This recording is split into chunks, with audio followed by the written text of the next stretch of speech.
আসসালামু আলাইকুম। আশা করি সবাই ভালো আছেন।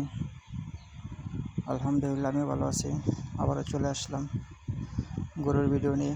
আসলে গরুর ভিডিও করার কারণ হলো, আমার ভিডিও দেখে যদি দু একটা লোক আগ্রহ হয় গরু লালন পালন করার জন্য, এর জন্য ভিডিও করা।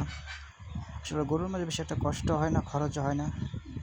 সকালবেলা কিছু ঘাস, কিছু খের তাদেরকে দিই খাবার। দুপুরবেলা কিছু পানি, কিছু ঘাস, কিছু খের দেই খাবার। সন্ধ্যার সময় সেম টুই কিছু খাবার, ঘাস, কিছু খের দেই। জাস্ট এনতরে আর দেখি শুধু কোনো সমস্যা হয় কি না। আবার দুপুরবেলা গোসল করাই। জাস্ট যদি ভিডিওটা ভালো লাগে বেশি লাইক কষ্ট হয় শেয়ার না। করে পাশে থাকবেন, আপনারা যারা গরু সাবস্ক্রাইব পালতে করে পাশে মন থাকবেন। চায় তারা পালতে পারেন। আরও এমন গরুর ভিডিও মোটামুটি দিতে গরুর মাঝে ভালো টাকা আপনাদেরকে লাভ হয়। যদি উৎসাহ ভালো দিতে লাগে লাইক আমি শেয়ার আপনাদের করে পাশে দেবেন, আছি। সাবস্ক্রাইব করে পাশে থাকবেন। সবাই ভালো থাকবেন, দোয়া করি।